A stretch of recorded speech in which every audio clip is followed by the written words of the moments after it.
Voilà, donc maintenant on va partir pour un tour avec la nouvelle Mégane 4RS et je vais tâcher de vous mettre en évidence tous les biens fondés de cette voiture, le 4RD, les butées hydrauliques de compression, le moteur, la boîte d'essai et le confort.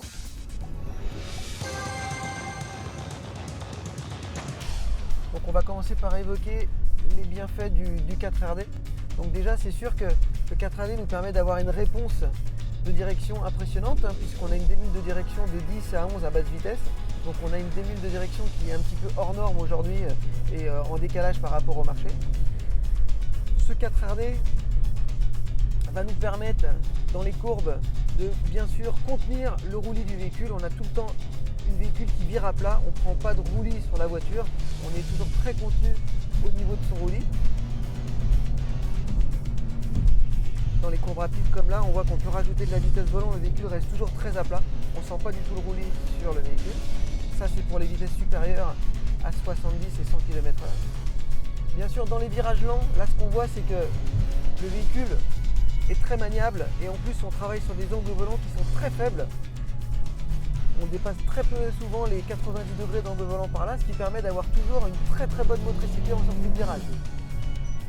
On met très peu souvent la motricité en défaut sur la voiture. Ce qui nous permet aussi d'être très précis, on peut vraiment passer au millimètre dans les trajectoires.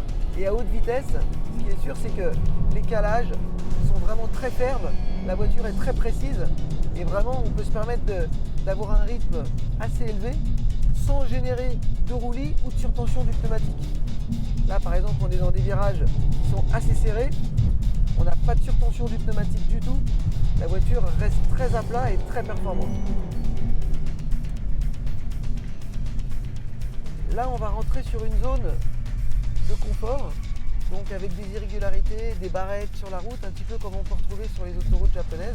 Donc là on voit que la voiture, on appelle ça de l'arrondi de choc, c'est-à-dire qu'il n'y a pas de fermeté, la voiture reste très smooth au niveau de sa suspension, on n'a pas de fermeté qu'on ressent dans les fesses, dans le dossier, au niveau du siège, la voiture est vraiment très efficace. Là on est sur une route de montagne très serrée où là vraiment le 4RD va être très bénéfique. Là on est sur des vitesses pliants japonais sur route et on voit que la voiture, on dépasse jamais les 90 degrés d'angle volant, la voiture est très précise, très facile et on arrive à prendre du plaisir dès les basses vitesses.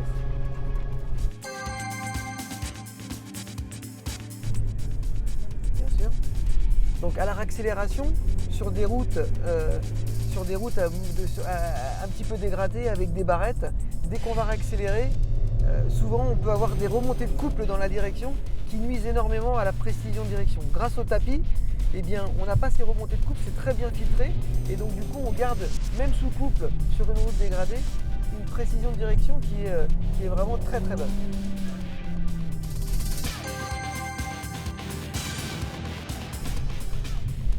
Le moteur maintenant, le moteur il est très coupleux, on a beaucoup de brio, il a une plage de fonctionnement qui va vraiment jusqu'à la limite de coupure, donc on peut vraiment se permettre de bien ressentir la linéarité du moteur et son brio.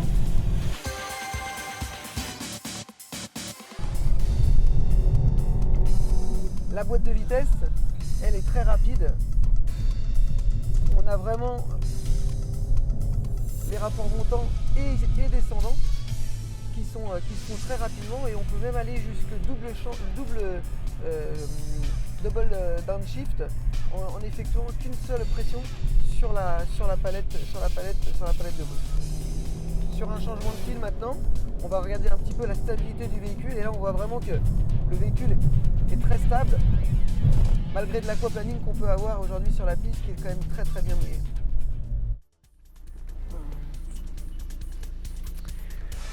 Voilà, donc on vient de vivre un petit tour avec la nouvelle Mégane 4RS. J'espère vraiment qu'elle va convenir au marché japonais, que vous allez apprécier à la fois le confort, la maniabilité, la sportivité du véhicule et que son véhicule sera jugé vraiment dans son ensemble. On pense que c'est un très bon compromis pour le secteur japonais.